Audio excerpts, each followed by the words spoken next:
and welcome to Two Words Wolves Pod, an emergency Jonathan Kuminga episode. With me is Andrew Dukowitz of Zone Coverage and Timberwolves on SI. Andrew, how you doing? Good, man, and thanks for doing this, because I will not be doing an emergency Missing Wolves postgame livestream podcast thing for Jonathan Kuminga, because I think this is the fifth podcast I've done today, and the first four were WNBA related. So you're doing the hard work for me tonight. Well, I don't think I've done a couple podcasts the last couple of weeks, but they've all been kind of more evergreen content. So I haven't really talked about the actual this year's Timberwolves in a while. So glad the Wolves gave us, for much of this offseason, it was LeBron that was kind of our content machine, right? We were spinning webs out of that. And now Jonathan Kuminga and LeBron's former team, the Lakers, kind of give us a little bit of that. But yeah, what day is it? Wednesday, the Wolves signed Jonathan Kuminga to it was reported as a 13-year deal, $13 million, 13-year deal, a 2-year, $13 million deal. ESPN then later had it at 12.4, not exactly the biggest difference there. But yeah, the Wolves' second year as a player option. So the idea for Kuminga here, to just kind of set the stage from Kuminga's side, I think is obviously this is not the money he wanted in this offseason, and the Wolves give him playing time and give him the opportunity to decline this player option next year and go get a big deal, likely not on the Timberwolves. The Lakers apparently kind of had more money, but that would have required Atlanta to do a signing trade, and they were not incentivized to do that. So honestly, this might have been the most amount of money in the short term Kuminga could have gotten. But before we break down the money in the spreadsheet fund, what are your thoughts on Kuminga's fit on this Wolves roster? Real quick, I do want to just point out, NBA money is especially when contracts get announced, and you know this better than anyone because you're really into the weeds with the finance stuff of it. Sometimes that money includes all of the weird bonuses and things that might happen or might not happen. I would still expect that the Wolves have to trade someone to make this deal work, just because you're not going to shave $2 million off of that.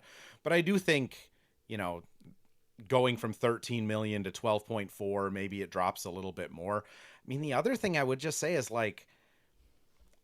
this might be the last year Rudy Gobert is on this team. I mean, if this doesn't work out, he's getting older. He does have 1 year guaranteed left on his deal after this year.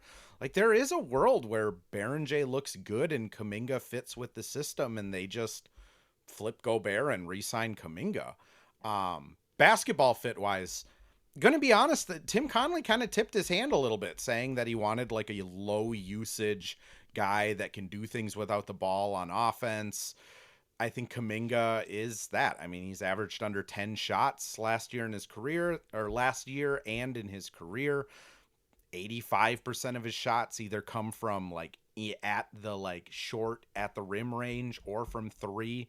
And most of his, I think 50% of his shots came off of an assist last year. That's a guy that's probably not going to get a ton of traditional usage. It's a guy that's going to be able to space the floor a little bit. He's not the greatest 3-point shooter, but he's a willing 3-point shooter. And then he's a slasher, which LaMelo Ball can make those guys look awesome. Defensively is where I'm more intrigued. He's another guy that is just uber athletic, 6'7", big wingspan, covers a lot of ground, good enough instincts. And now you're looking at a Wolves starting lineup that is just, it's massive. 6'5" Ant, 6'7" LaMelo, 6'7" Kuminga, 6'10" Jaden, 7'1" or 7'2" Rudy. If you're a 5'11" guard, this team's just going to suck to play against. Now, does it work? Does all these things fit together? That's what we'll have to watch basketball games to decide. But on the surface, it kind of makes this team actually make sense. What do you think, though, Ryan? Yeah, it definitely makes the roster and the rotation make sense a lot more than I think. I personally liked the 5-man lineup that I think would have been the starting lineup: the Ant, LaMelo, Jaden, Ayo, Rudy. I like that 5-man lineup. So for me, my worry was more just overall front court depth. they just had basically none, especially considering as high as certainly the Wolves are and probably us too are on Jay. I think like you're still asking a 20-year-old to fill in that there's risk there, obviously. So I was just like, I more just need front court depth. And so to me, Kuminga fills that. Definitely they should and will start him and moves Jaden to the 3, which is probably his preferred position. And I would imagine Jaden plays a good amount of minutes, like with only one big on the court. Bench lineups where it's him and Rudy or him and Berenjay, so he'll play the quote unquote 4, some 2 I'd imagine. But it allows Io to be the 6th man, which I think is good. That's a proper role for him. And I think the biggest thing is just kind of looking in a real big picture sense. I think Kuminga is a little bit of a poor man's Julius Randle, just in a little bit in play style. And they're paying Kuminga that level of salary. And so I like the cost when we'll talk about they're over the second apron with this move, but they're not allowed to be. So another move is coming, before this even becomes official. But the worrying parts for me with Kuminga and why I'm okay with these worries, given that the cost it took and given, like you mentioned, they had an incomplete roster before this, is first is the 3-point shooting, which I think Julius is probably a good comparison he's a career 33% 3-point shooter. He's had seasons as high as 37. The half season with Atlanta was almost 35. So that's relatively similar numbers to Julius. Julius has had even more kind of outlier seasons. I think he had close to a 40% season, if I remember. But ultimately, like, the worry would be that teams are not going to guard Kuminga like you would need him next to Rudy Gobert. So the fit with Gobert would worry me. Now, to push back against that, like I said, I like the other 5-man lineup they can close games with. So if you want to stagger Kuminga and Rudy, I think there's a lot of makes sense there. The biggest thing is Kuminga in his career and why kind of it seems like the relationship with Golden State fell apart, and maybe why Atlanta didn't necessarily didn't prioritize retaining Kuminga, is he's a bit of a ball stopper and requires a lot of shots and maybe is difficult to coach. And especially with the difficult to coach, I'm sure like he can see what happened. He was in line for a lot more money than this, and that kind of fell apart. And so maybe the difficult to coach part changes, but like, if Kuminga is going to be a ball stopper, almost in the same way Julius was, which Julius is probably a much better passer than Kuminga is. If Kuminga is going to end up being a ball stopper, like, this just won't work out. And that is what it is, especially at the cost. Even if things don't go well with Kuminga, I would have a hard time seeing him picking up this 6.5 player option next year. So, and even if you did, that's the risk you take, if it really doesn't work out. But that's the biggest thing, is can you get him in the flow of the offense? He may keep the ball moving. Don't let it stop with Kuminga. And if he's, like you mentioned, slashing and being a part of that offense, hitting the occasional 3, if you can get that 3-point shot up to 35, 36, obviously that'd be ideal. But that's kind of where I'm at. I in a vacuum, I'm dubious about the fit, but ultimately, given the price, I'm probably either positive to neutral on it. That's the thing, right? Like, if it works, let's say Kuminga, again, like, has shown that he's at his best finishing at the rim, and, like, the 3-point stuff, like, some of those, I think, some of that percentage is just, like, Kuminga just does these, like, weird heat checky things where he just, like, launches one early in a shot clock. Like, if you can get, like, that out of his system and you get him more into hey, your best chance of getting the ball is off-ball movement, cutting, use your speed, athleticism, like, offensively, it makes sense. Defensively, I'm pretty excited for it. I, like you, have been kind of talking myself into the Io in the starting lineup thing, and 6'10" wingspan, you can switch 1 through 4 all the way up and all the way down, pre-switch, do things to keep Rudy in kind of the middle heart of the defense, and then scramble a ton. Like, Kuminga doesn't really change that. I think he's a guy that would also fit in that type of system. But the key thing you said is at the price. I mean, if this doesn't work out and it's just nothing, let's say 20 games into the season, Kuminga's whether it's off court stuff, on court stuff, the fit doesn't look good. It's just a bad vibe. Package him with Josh Green, throw whatever else you can throw into that, and get off the contracts. Josh Green and Kuminga get you to like 26 million. I'm sure somebody will be looking to get a young prospect, quote unquote. I mean, he's still just 23 years old, 24. Like, someone will trade for Kuminga on a $6 million contract to kick the tires on it the rest of the season, especially a bad team looking to tank. I don't really see a downside to it. If it works out, it could be awesome. If it doesn't work out, my guess is he's traded by December, and like Josh Green goes with him to get whoever this year's Kristaps Porzingis is. Yeah, I think one thing they're going to need Kuminga to quote unquote buy in more than he did in Golden State, or at least more than he did in the last year or two of Golden State. Don't really have a good memory about I don't think he was a big factor playing time wise. There are two timelines when they won the title back in 22. They're just gonna need Kuminga to buy in more than that. Maybe the Atlanta series against the Knicks that he played in is a better representation. I think he played fairly well in that. They're just if he's going to be the player he has been the past couple seasons, this just won't work out. And honestly, it'll be close to. If it goes belly up with the Wolves, you're going to be looking at maybe he doesn't have an ex NBA contract. He'd be certainly at like a minimum range after that. And I do remember Bones talking about this when he first got signed to the Wolves. I think was he on a 2-way contract a couple of years ago? At the just end of like the season.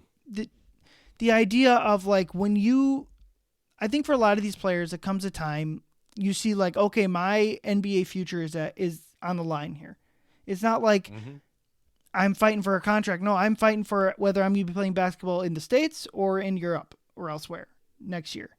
And like I said, Kuminga's probably not quite at that level, but certainly like this is probably Kuminga's last real chance to be like a starting caliber player on a playoff caliber team.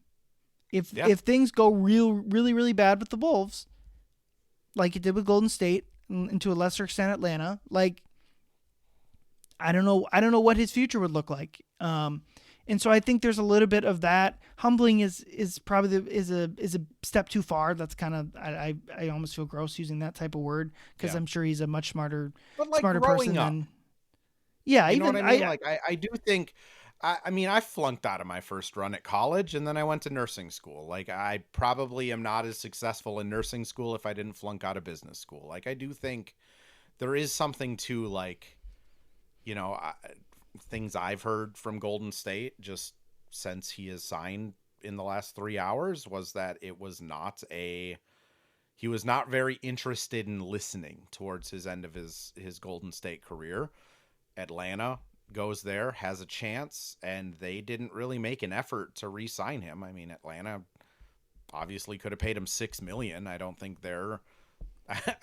if he really made an impression, I think they would have probably had him back instead of making some other moves. And now you're going to a team that's contending for a title. You're going to a team that's going to give you minutes right off the bat.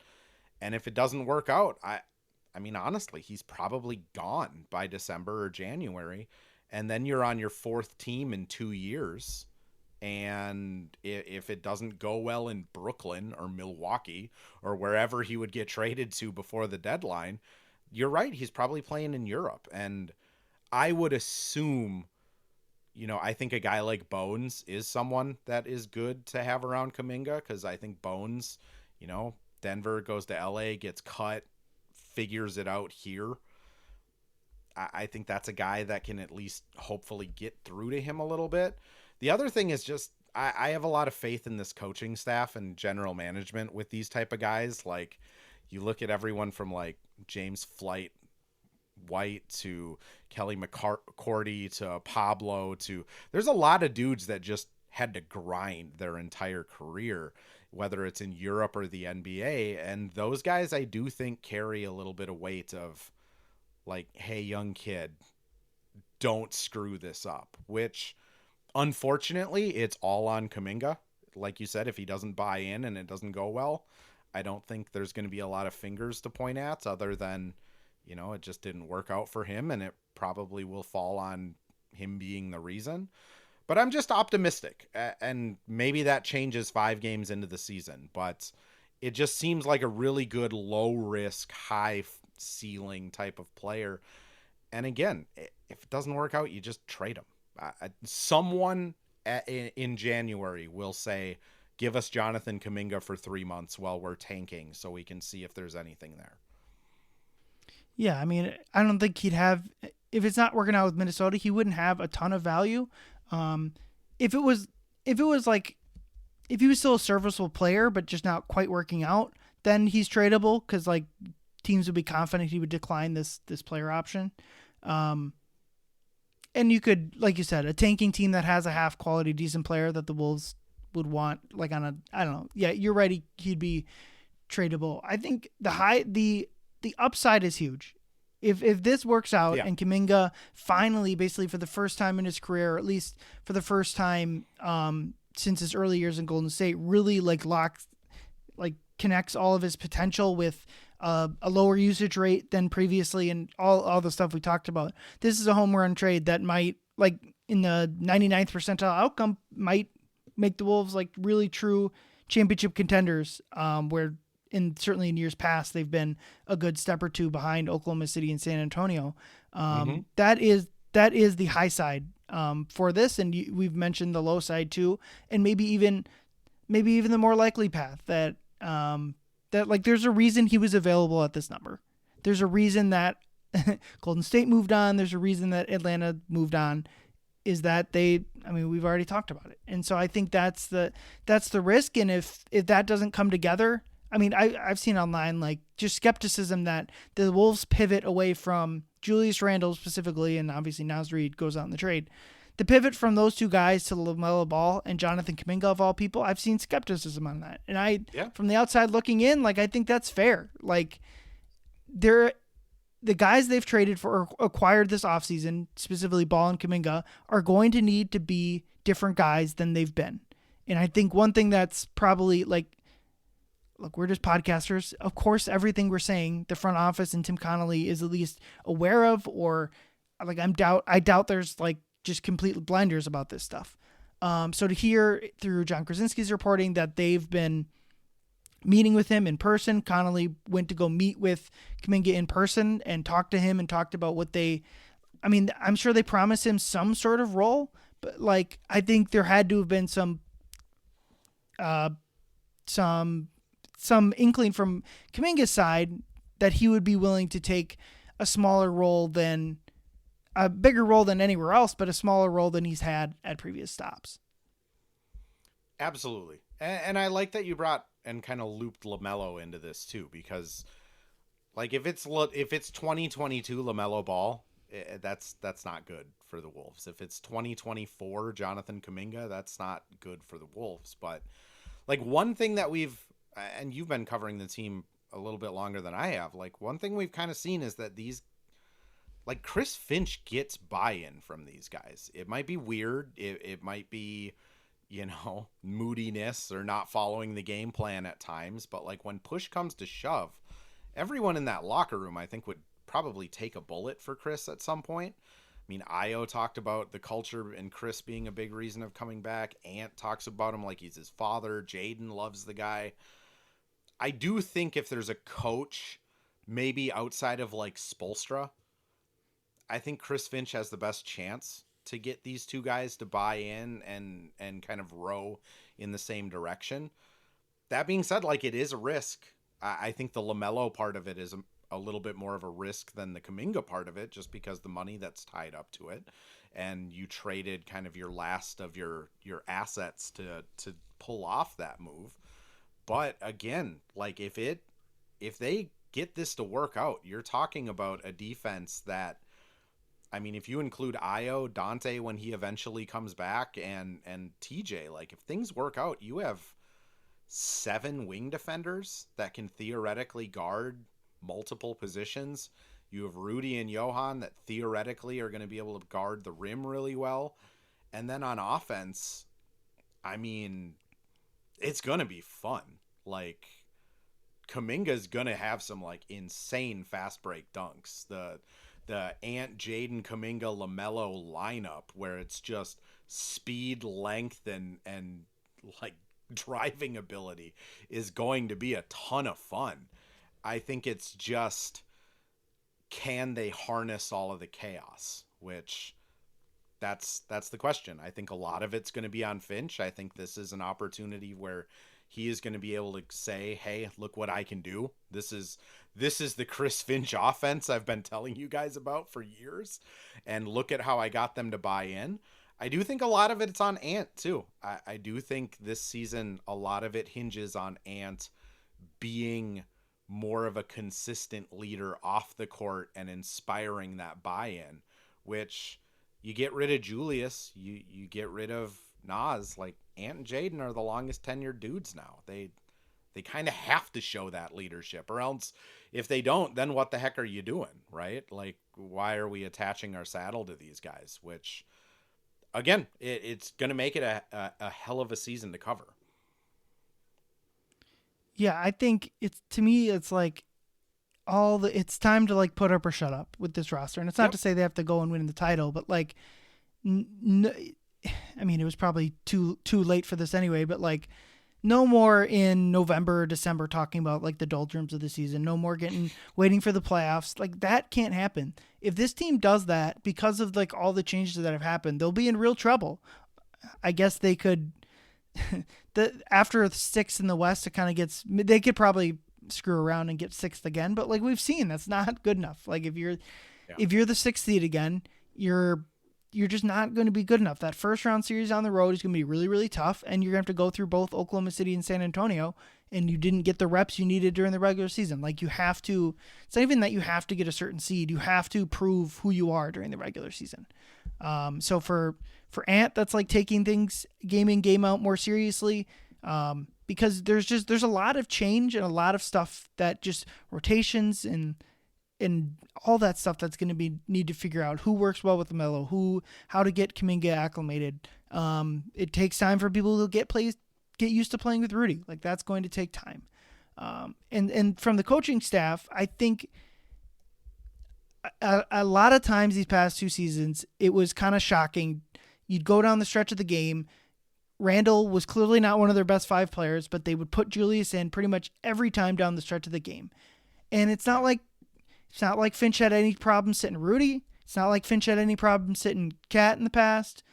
But Julius, and he what would frustrate us, or at least specifically me, is just how reticent Finch would be to criticize Julius in the press conferences. And on a certain level, I get that that's what the coach felt was best for his guy. So that's fine, I guess. But like, if you get to the end of the game and there's a different 5-man lineup that doesn't include Kuminga that is working best, that is what needs to close. And it's not to say Kuminga won't close games. There will be plenty of nights, probably the opener against the Heat. Like, they're probably going to need Kuminga to guard Giannis or Bam. Like, I don't think they really have another option currently on the roster for that. So he'll almost certainly close against the Heat.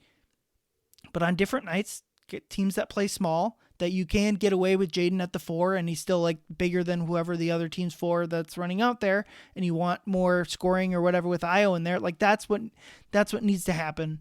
And so in that case, I mentioned Kuminga being like a poor man's Julius Randle. This is one way like that helps. Like, I don't really care who starts, to be honest. Like, start Kuminga. He's more of a traditional power forward. Great. But like, you got to close with the 5 best guys every night. I do think the lineup this year opens that more up for Finch, because I it's weird to say, like, I felt bad for Finch last year, because like I don't think that's the feeling. It's not like I was sitting there like, oh my gosh, poor Finch. That's what the money's for. Right. But like, you could tell the struggle that he had, where it's like, you can't win a championship without Julius Randle being awesome. But Julius Randle is also going to lose you games at times, whether that's off shooting night, whether that's him trying to get himself going, whether that's ball stopping. Like, it was such a weird line to balance of like, and like you said, obviously Finch thought this is the way I can keep him most engaged and give us the best chance to win a ring. I'm not in all those meetings, so I can't say that. But like you could see it in his face where it's just like, what do you do in some of these games? Like I can't lose this guy. This year that no one's really like that. Like Rudy has shown that he's pretty accepting of like, yeah, if you need to bench me, I want to win. Ant, I don't think would ever get benched. Jaden is just too integral to this team and also doesn't have many off nights. I could see nights where LaMelo's getting benched for Io for defense, though. If they have a 6-point lead and they're trying to close it out, I could see LaMelo getting benched. Kuminga's the same way. I could see them saying, we need Johan's, like, spryness. Kuminga, you're on the bench. Or we need to go small with Io. Kuminga, you're on the bench. And Kuminga doesn't really have any legs to stand on. Like, one, he's the new guy, but also he's almost out of the league. So I do think it does open up possibilities for Finch to be able to go with more of those gut check lineups that, quite frankly, he did with that Cat team quite a bit. Like, there was nights where Jaden's getting benched for Nikhil or Cat's getting benched for Nas, and no one on that team really cared. That's, I quite frankly am kind of a Julius guy. Like, I liked covering him. I do think, some of the stuff that fans especially are saying about him is unfair. Like, he is a hard worker, all the qualifiers. I do think it put Finch in a really tough spot a lot of times.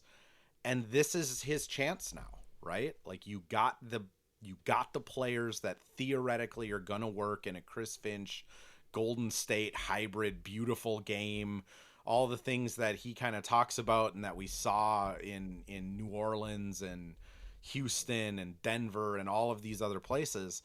And then on defense, he just has a ton of dudes that can guard. Like, he complained about ball pressure a lot last year.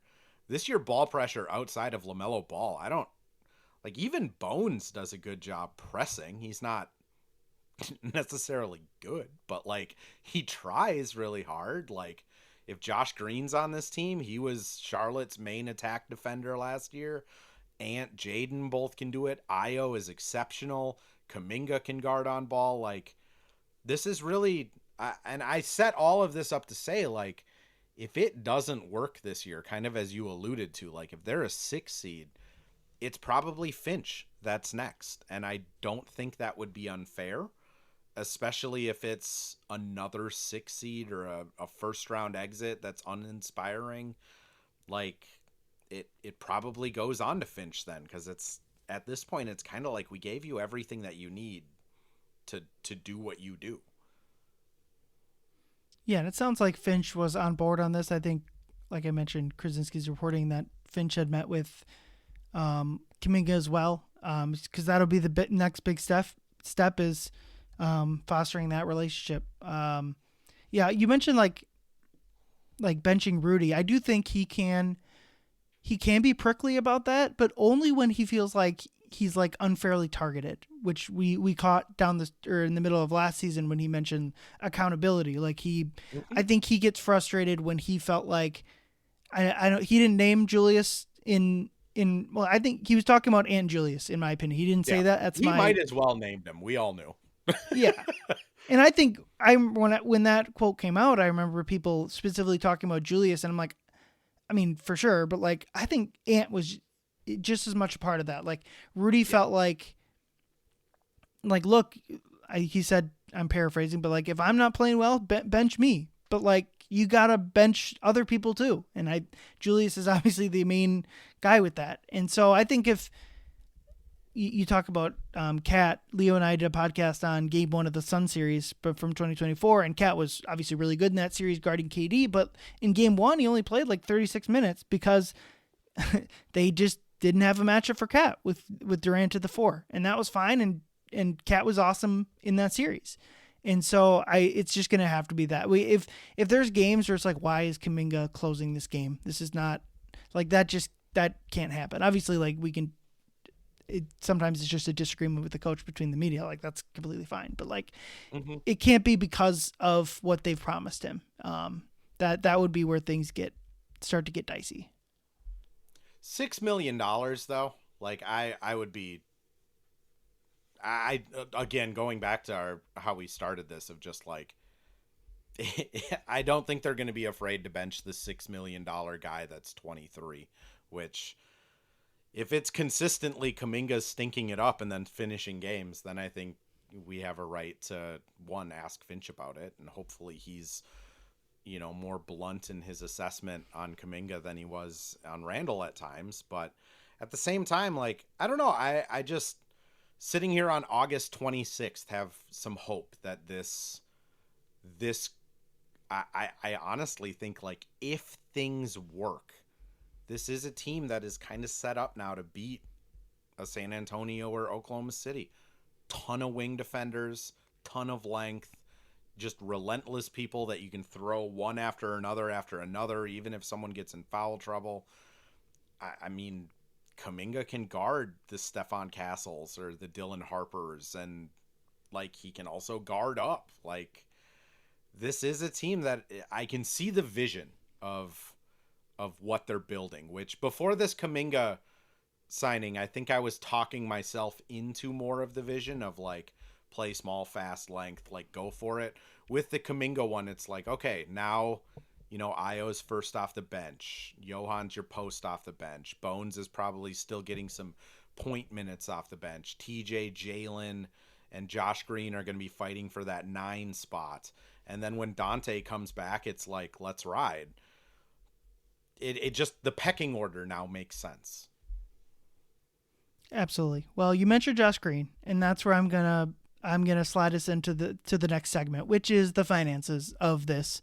And I'll try to make it. If people go to my X account, I posted a couple screenshots of their salary cap situation. So if you need a visual, I would go there. But the thing because I'm probably too into the numbers, like it shouldn't be my first thought, but literally my first thought when I saw this. You're a numbers guy, though. This is what you do.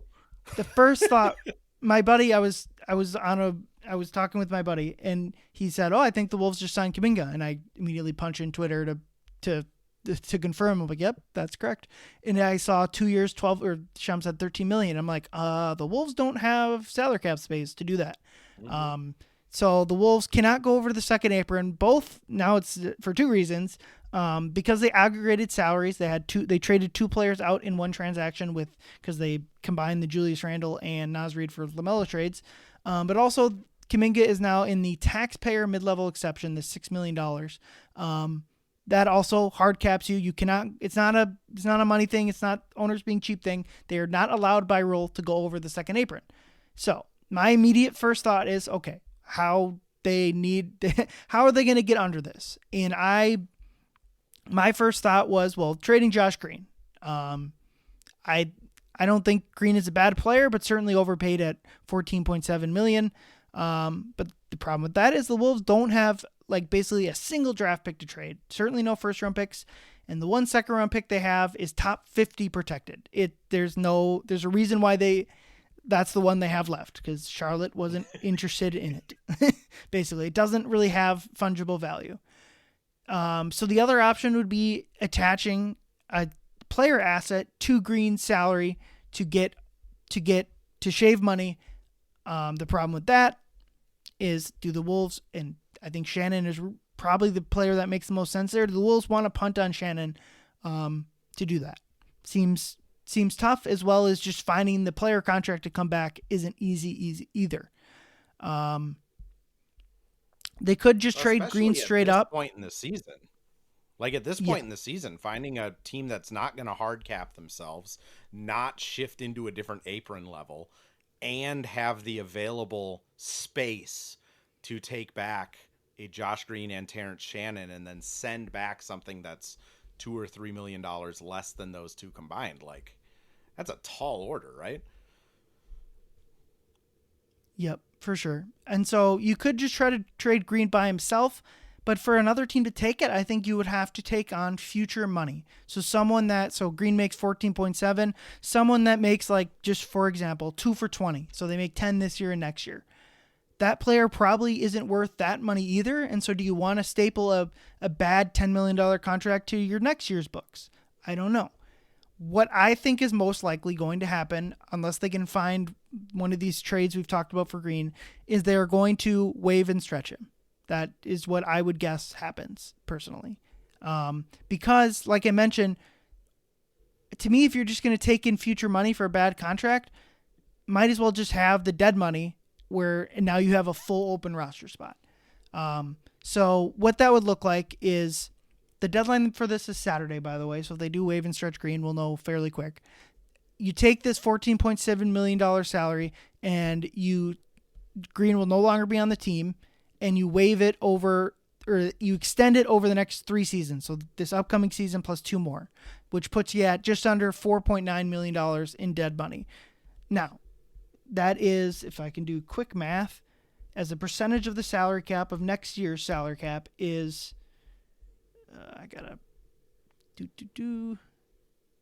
is 2.78% of the salary cap, and it is of the second apron, which is, as we've talked about ad nauseum, is more or less a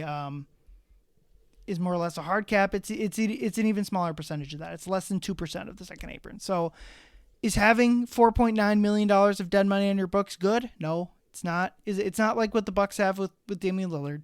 And my main worry with it is specifically with Tim Connolly's contract, and I don't know how new ownership affects this, but like, do I love the fact that the president of basketball operations, who doesn't have a contract past this season, is potentially stapling dead money to the team's future books after he's already traded all the picks? No, I don't love that. But ultimately, what it would do is if it would lower the team's salary totals by this year by about a little less than 10%. That would open up the space to give them Jonathan Kuminga $6 million, and then they would still be $7.7 million under the second apron. Now they can't really. The only way they can spend that is vet minimums, which they'd have 2 open roster spots. So waiving Green instead of trading him and getting a player back would allow them to add a vet minimum. Well, 2 of them, but I would guess they'd go into the season with 14 players and then wait for the deadline to add a 15th. But that's that. Go ahead. Question. Yeah. Would they be able to trade Josh Green?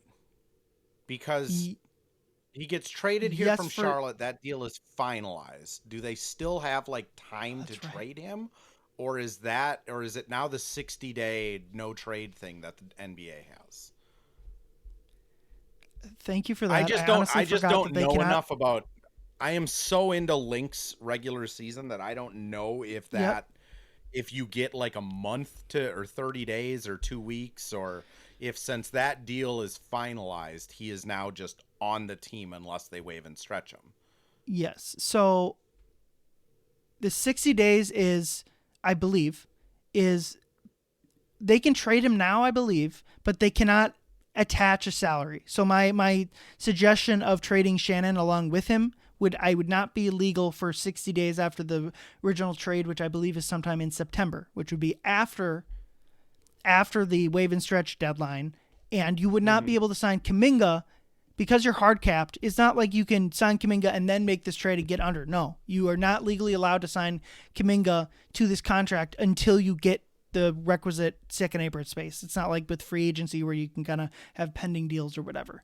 I did bring up players that are in that like $10 million range over 2 years that assumingly someone would want to get off the books for. And I'm also not going to list players that like just signed a contract, like Yusuf Nurkic. Utah is probably not trading him. He just signed a contract. I think it would be illegal to trade him. But like that aside, I mean, you're literally looking at like Royce O'Neal on Charlotte. Jared Vanderbilt has a player option for $13 million next year. Could you see the Lakers saying, "Here's Vando for Josh Green"? I could see that happening. I don't think the Wolves do that. I don't think the Wolves do it either. I'm a $13 million player option. I'm saying from the Lakers hypothetical, like I could see the Lakers wanting to get off of that to free up money. Steven Adams from Houston makes $12 million next year. Like, is there a world that they feel Steven Adams isn't an asset anymore at this point? Like, sure, potentially. But then it's like, then you're getting to like the Robert Williams type of players where it's like Robert Williams makes 14 million over the next 3 years. Like you don't want that contract. Like Bobby Portis makes $16 million next year. You don't want that contract. Like Caris LeVert makes 15 million next year. I would argue that like waiving and stretching Green is probably the better fiscally responsible decision. But then, like, yeah, this team's going to be pressed up against the second apron every year, and that $4 million would be pretty nice, I'm assuming, in one of the years coming up. I will say, like, I don't know who reported it out this morning, but someone did. I can't remember if it was John or if it was Windhorse, but someone did report out that Tim Connelly is due to make a substantial raise to stay with the Timberwolves after this season.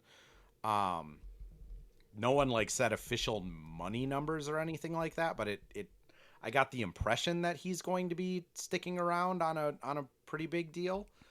I also like, I do think Tim Connelly wants to win here. Like he has built this thing from the ground pretty much now that, I mean, Ant and Jaden are the only players he inherited. Like, I think he wants to kind of stick it to the league and win here. I don't know if stretching Josh Green is the right option. I can tell you, like, if they just salary dump TJ Shannon for a second round pick, that's probably not going to go over well. Like, it's realistically, it is Josh Green. And the reason I'm not listing players that are like $6 million is because most teams are in the first apron or cap lock now. And when you're over the cap, you can only take back 25% more money than you send out, which means you're sending out somebody that makes 9-10 million, which again, if it's a Josh Green 1-for-1 trade, there's only like 20 players that would fit that category. And of those 20 that aren't on new deals or aren't on rookie contracts, it's literally like Vando, which again, then if you're the Wolves, are you like, we'll take $13 million of Vando next season just for the ability to sign Kuminga this season? Like, I don't know, man. I'm kind of with you. The stretch seems like the most logical outcome here. Yeah, and it's not ideal. You don't want. I mean, the just shy of $5 million this year is fine because you're basically like baking that into the Kuminga contract, right? Like they can't really, even if you took that $5 million off their books, they can't even really spend it. So like that's fine. It's the next 2 seasons. And honestly, I think what's at play here is those are the 2 seasons where you are actually in a good financial spot. Where this Wolves team is going to get expensive is the 2029 offseason where Ant, LaMelo, and Jaden's contracts all expire, and they're going to have to give those guys big deals. Like, so Ant will make 35% of the cap, LaMelo will make 30, and Jaden will make minimum like 25 or whatever. And by that time, I'd imagine, like you mentioned, that's 80% of the cap. Like, right. That's not ideal. And remember, that's not, I know you know this, but like that's not their cap. Yeah. Like that's the salary. Like they would still have spending room on top of that into or above the luxury tax, the first apron, all that stuff. All that but fun still, stuff. It is one of those things where you're absolutely right. You throw Io on top of it, and those 4 players probably put you over the salary cap. And then everything else after that is like whatever you flip Rudy for or whatever you've drafted with your very small amount of picks that turn out, which it isn't impossible. You know what I mean? Like the Celtics navigated it to win their last championship where it's like you hit on some mid to late draft picks, you make some shrewd trades, get some good vet minimum guys in there, and you're right there. But it does become significantly more complicated in that 2029-30 season. Yeah, but for next offseason, let's just assume Rudy declines his player option and Kuminga's gone, which is even more of a lock of him. If he doesn't decline that player option, that's really bad. That's Dante's money is also off the books. Yeah, and I would imagine if they're sticking with him through where he's going to miss, who even knows, at least half the season, right? Although social media would indicate he's already doing squats out there, man. I don't know what to believe. Yeah, not by opening night for sure. You'd imagine they'd try to re-sign him. That's If not, then why aren't you trading DiVincenzo to avoid this dead money, right? I think they'll try to re-sign him. That'd be the goal, I'd imagine. Similar like to them trading for Io at the deadline. Like they did that with a new contract in mind. Same with holding on to Dante. But so I took Rudy's player option off. I took Kuminga's player option off.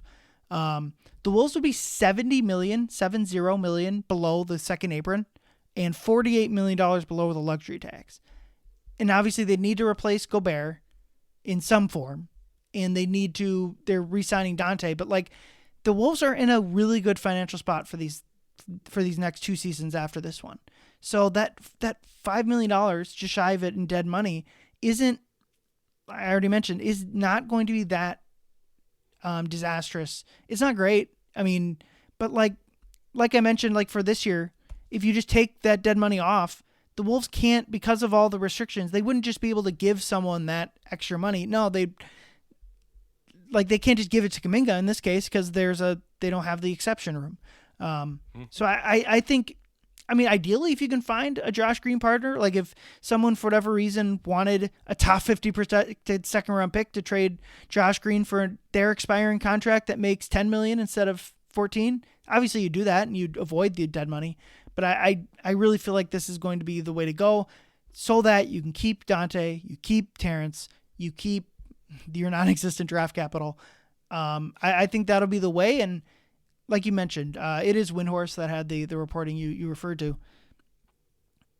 I would assume Connolly will return and sign a contract and be back. But like until he doesn't, like I'm just going to have at least a small level of worry about that because like if you're committed here, why I don't understand. I like legitimately don't understand why it's taken this long.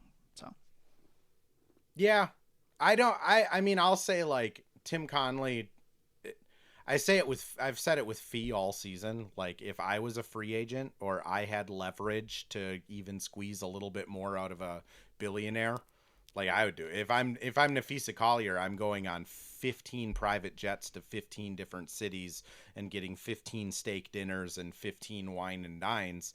If I'm Tim Connolly and I'm taking, if I can hold it out to the end of the season and get an extra 400,000 from a billionaire, I mean, it's not like Tim Connolly counts against this cap.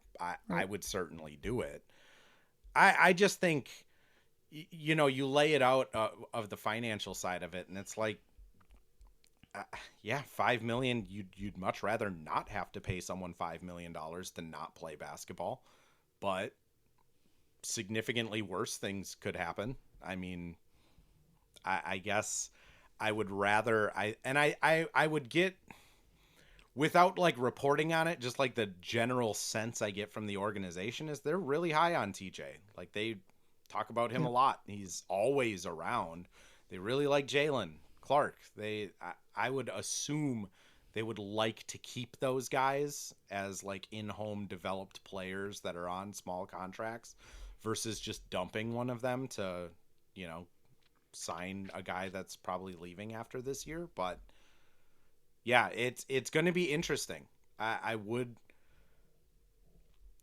will be very interested to see how it turns out because Tim Connolly has shown this ability to kind of surprise us at every turn.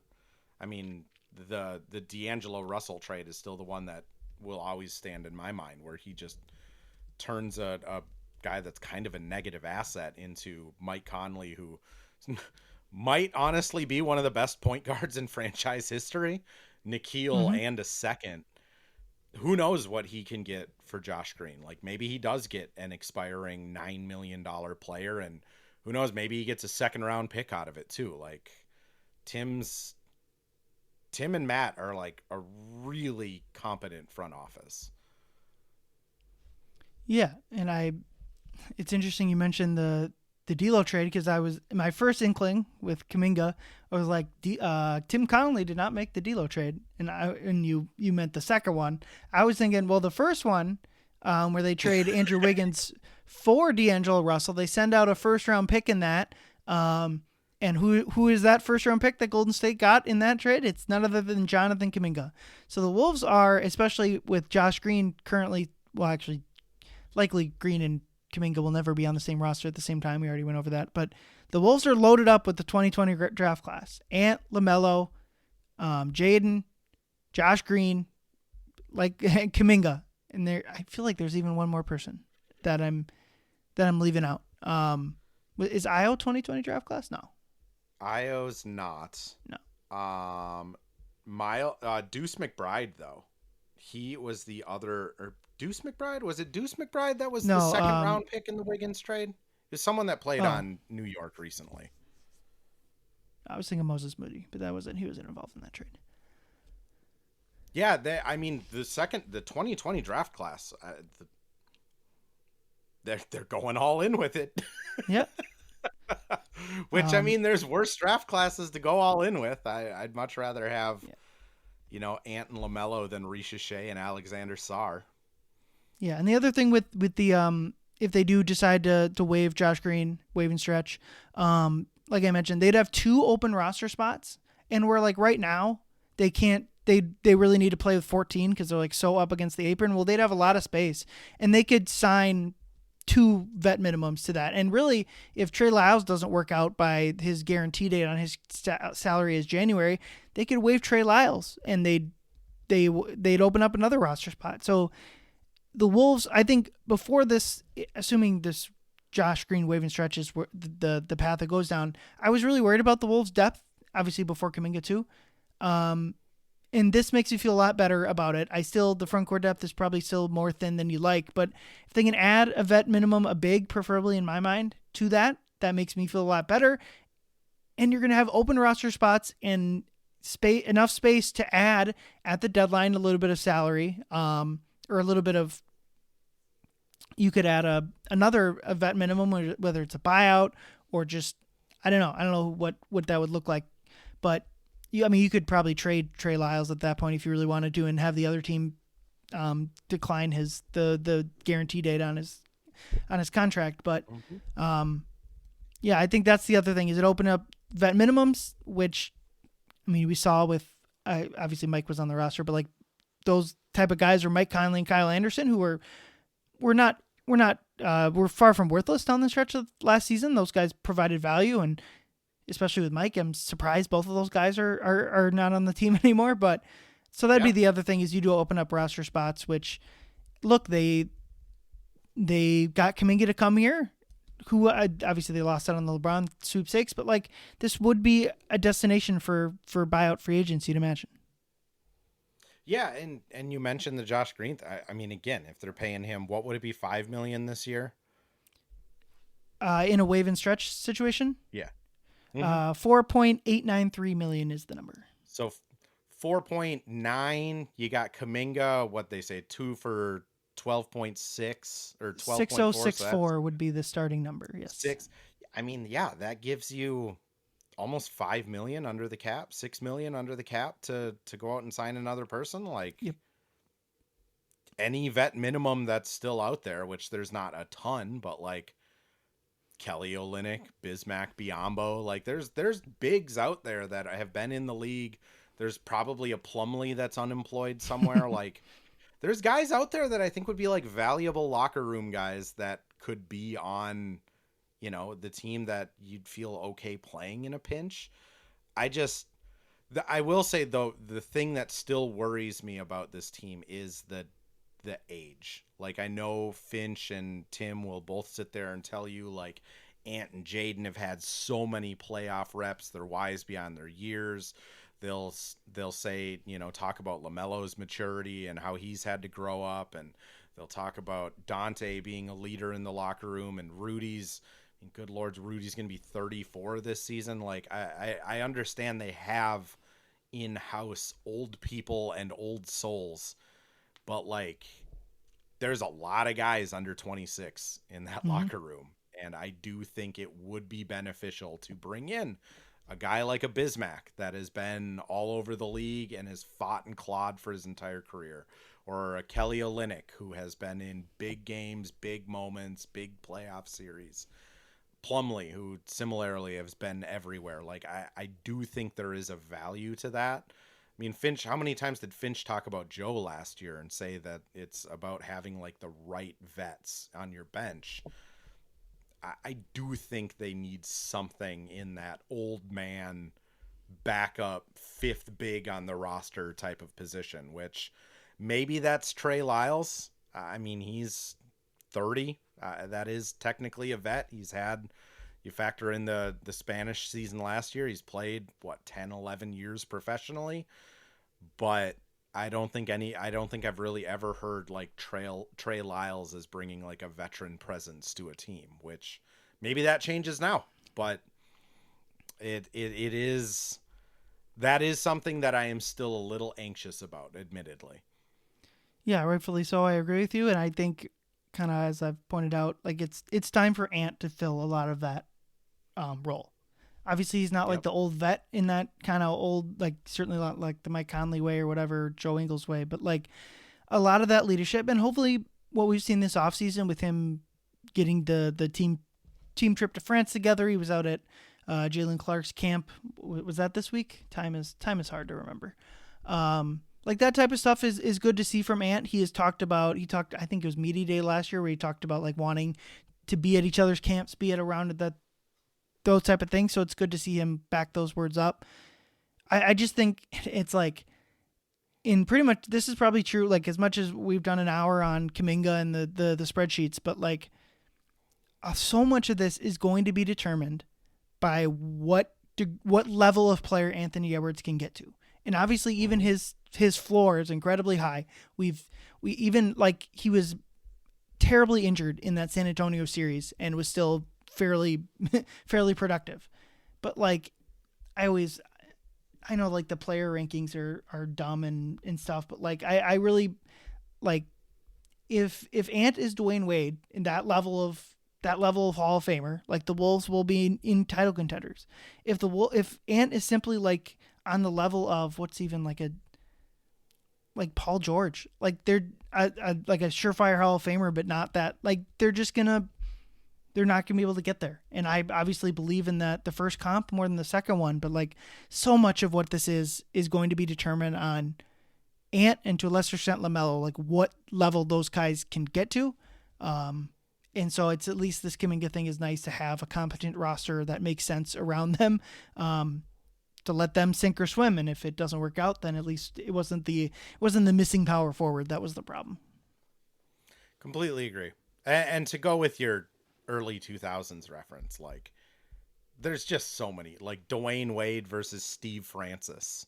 You know what I mean? Like Steve Francis had all NBA seasons, retired by the time he was 32. Unfortunately, got super injured. I think he like tore his Achilles and hurt his knee. Baron Davis is another guy that was all NBA. I mean, Chris Paul says he's the worst dude he ever had to play against, but like there's just like a different level. Like the dudes that have 20-year careers that are just in the championship picture their entire career are, to be quite frank, like your Shai Gilgeous, your Jokic, your guys that just show that they have that extra level, which again, this season's going to be awesome to cover. And in part, that's the reason why, because if it doesn't happen this year for Ant, I think it's going to be very fair to start really talking about that stuff of like, is he the guy that can do that? Like, is he the guy that can be the best emotional, play wise, physically like leader on a team? Which, look at the NBA, not many players get to win championships. There's not, Tracy McGrady was that type of guy, never won a championship, right? He Like never there won a are playoff guys round. that just, right, like there are just guys that are at that upper echelon that just for whatever reason never cross that hump. But I think this is the first year I feel really confident in saying, like, it's year 7. The keys are yours. Julius is gone. All the vets are gone. This is Ant's opportunity, which that's the funny thing is, like, Ant has kind of exceeded expectations every year. Like, I know last year was frustrating, but also like he was arguably the 6th best player in the league for most of last season. And if you just blind told everyone before the season Ant's going to be the 6th best player in the league, most of us would be pretty happy about it. Like if Ant goes from the 6th to the 4th and the Wolves finish as the 2 or 3 seed, like that's a mission accomplished in my book. Yeah, I might small pushback on last year during the regular season. I thought Ant could have been better in XYZ area, but in general, I certainly agree with you. Like, anytime you think Ant can't do XYZ, he's almost certainly going to prove that he can do that. But at the very least, it's going to be a really fun and interesting regular season, where last year and maybe the year before that too, it wasn't. It was more of a frustrating slog, especially at points last year, when they were there was points I guess they were in danger of slipping past the below the 6th seed, but that was never the worry, right? Almost the entire season last year, it seemed like top 6 was pretty much in hand. But like between LaMelo and now Kuminga and this reorganized roster, it's going to be fun. Maybe it'll go belly up. I don't think either of us expect it to that degree, but like it's going to be fun and interesting, which I guess we'll take over boring and lame. Even if it goes belly up, man, is that going to be a fun belly up to cover.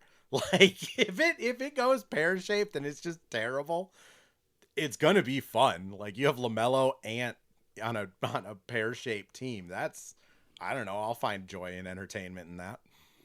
Yep, for sure. And I'm still kind of like 2 months away from like the regular season opener. It's still, obviously we get training camp or whatever and media day in about a month or so, but yeah, still a long ways to go until the games that count start. But until then, I know you'll be covering the Lynx. So if you have anything to plug from your Lynx coverage and your ongoing off-season doldrum Timberwolves coverage as well.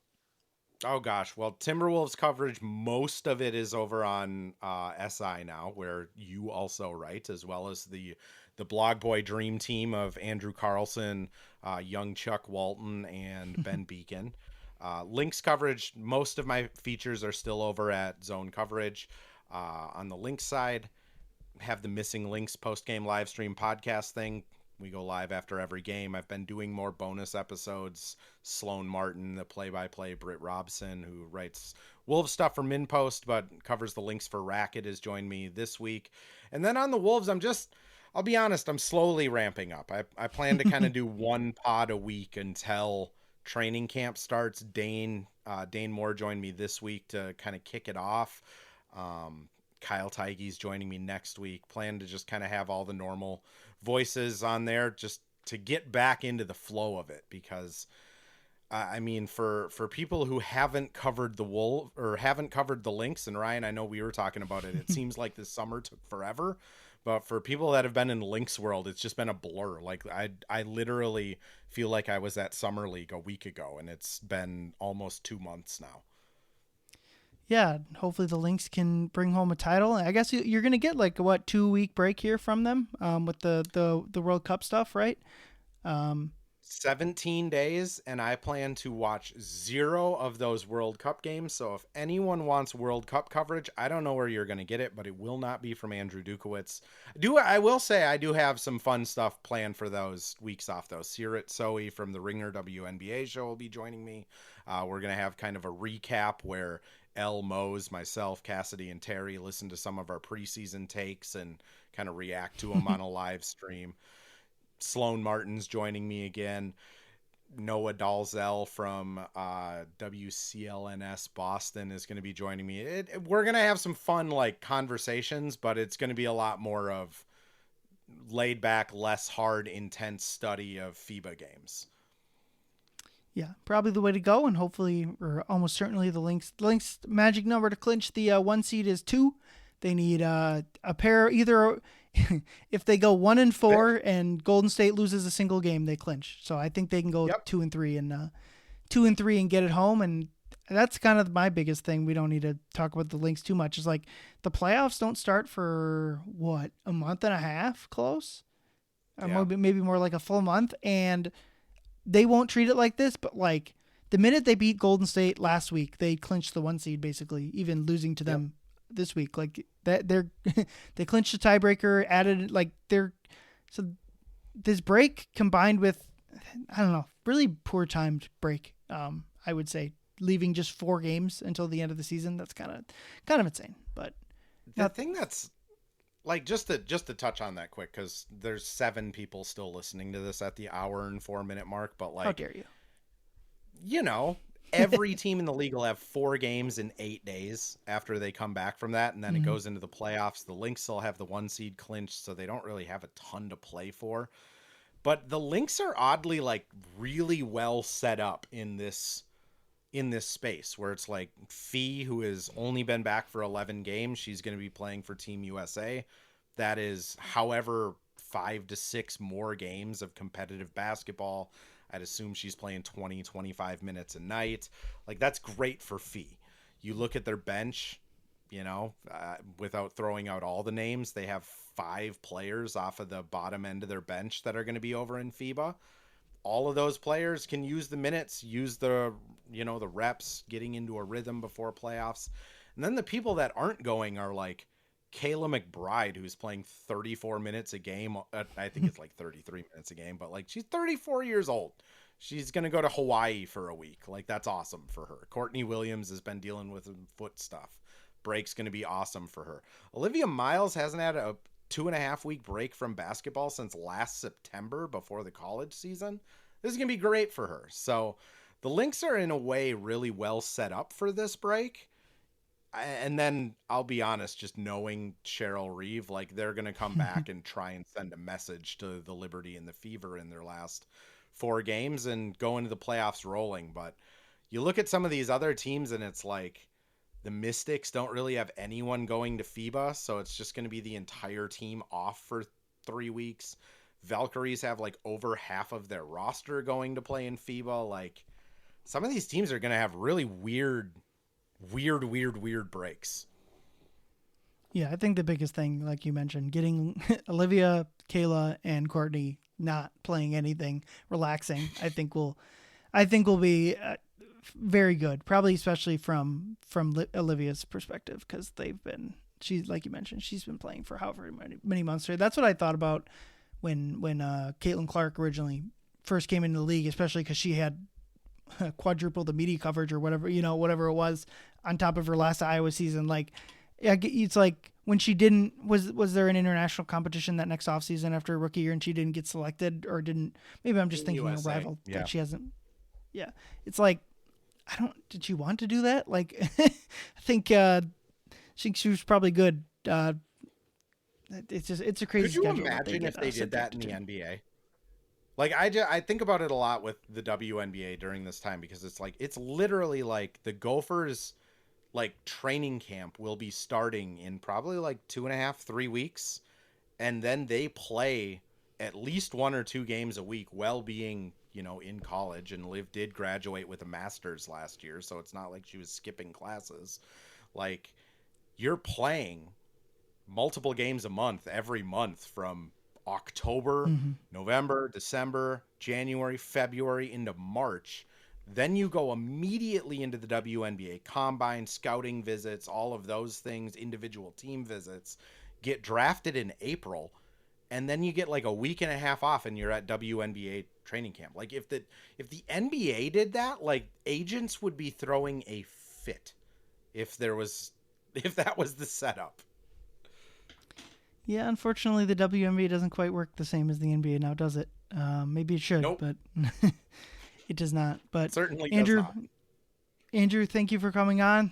Similar to you, I'll be ramping up my Timberwolves coverage, but not next week, as I mentioned on my last episode, going on vacation with the family. But after that, in first week of September, I'll, like you, start ramping up my own podcast, and probably deeper into the off season or preseason, we'll have you back on to discuss whatever the heck is going on in a month or two. But thanks for coming on again. Absolutely, man. Always a pleasure, and look forward to doing some post games with you again this year. Absolutely. But for Andrew, I'm Ryan. Thank you everyone for listening. Go Wolves. Ayoo!